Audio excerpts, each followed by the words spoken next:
ठाकुर साहब, आप काफ़ी पुराने नेता हैं और काफ़ी लंबा समय आपने कांग्रेस में बिताया है।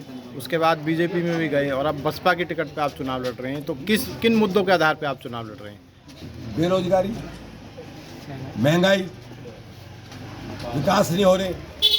आप मुझे एक बात बताओ, 9 विधानसभाएं, सारी सड़क टूटी पड़ी हैं। यहाँ आप खड़े हो, नीचे मारो लाइन, ये सीमेंटेड सड़क थी, सारी सीमेंटेड सड़क तोड़वा के और एमएलए का ठेकेदार था, उसको ये खरंजा टेल लगवा दी।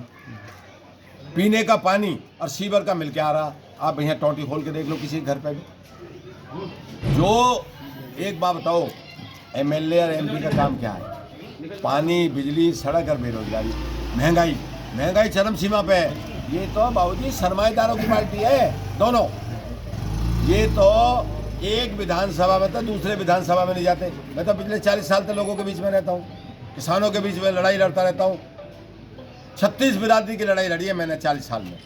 अब मुझे बहन जी ने मौका दिया, मुझे टिकट दिए, मैं लोगों के बीच में जा रहा हूँ, मुझे बहुत रिस्पॉन्स मिल रहा है। मैं आपके चैनल के माध्यम से कह रहा हूँ, कम से कम फरीदाबाद की जनता ने मन बना लिया, 2 लाख वोट जीतूंगा। ठाकुर साहब, वो तो कह रहे हैं कि हम 400 पार जाएंगे। अरे भाई, 400 पार, कभी कहे 10 लाख पार, ये तो जनता तय करेगी। मैं करूँगा, ये वो करेंगे। वो तो चैनल उनने खरीद रखे हैं, 4 बड़े बड़े चैनल, उसमें दिखा देते हैं कि 400 पार, 400 पार, 10 लाख पार, 10 लाख पार। अब कह रहे हैं कांग्रेस के हम भी पार। इनकी पता लगेगी ना जब भाई सब मैदान में आए। ये तो पहले मैदान में रह लिए, 4-4, 5-5 बार रह लिए, 10-10 चुनाव लड़ लिए, फिर भी कह रहे हैं आप क्या फिर जीतेंगे? तो जनता जिताएगी, मैं जिताऊंगा।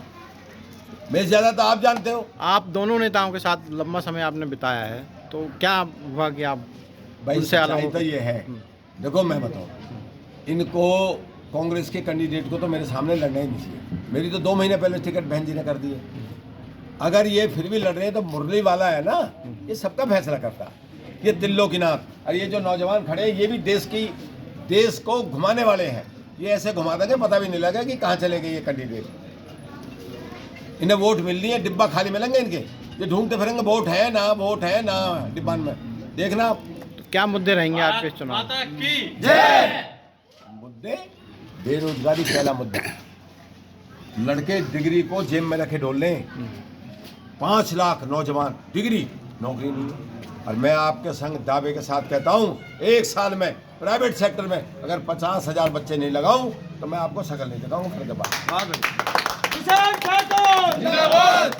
फरीदाबाद के विकास की बात करें तो उसमें क्या आपकी क्या प्राथमिकता रहेंगी? सड़क, पानी और बिजली और मूलभूत सुविधाएं जो भी हैं, ये तो हमें देनी पड़ेगी। एमपी को या एमएलए को हमारा अधिकार ये तो देना चाहिए जनता को। भाई जनता हमें बनाती है।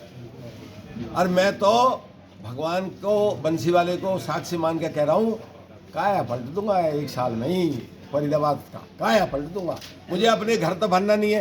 देखो मैं बसेलवा कॉलोनी में रह रहा हूँ, मैं 40 साल से राजनीति कर रहा हूँ। हाँ। यार मैं भी 15 सेक्टर में कोठी बना लेता अगर इनकी तरह करता तो। इनके यहाँ 2-2 घंटे बैठते हैं लोग, ये सब नौजवान बुजुर्ग 2-2 घंटे बैठ के चले जाते हैं अपने आप, 2-2 घंटे। ये तो राजा है। मैं जनता के बीच में रहता हूँ, सिपाही हूँ जनता का। मुझे एक बात बताओ, हमारा नौजवान है, 10 साल, 5 साल, 4 साल में तो तैयार होता है। 4 साल की नौकरी है क्या फौज की? आप बताओ, 4 साल की क्या नौकरी है? अगर बंसी वाले ने मुझे मौका दिया, जनता देने जा रही है, जनता ने फैसला कर लिया है। फरीदाबाद की जनता ने ये आजमा रखे हैं, उन्होंने फैसला कर लिया है। भाई किशन ठाकुर को देखना हमें तो, और हाथी का निशान है, जहाँ हाथी का निशान है उसके सहारा वाला बटन दबाओ और मुझे विजय कराओ, और मैं इनका काम करूँगा सबका लोगों के बीच में।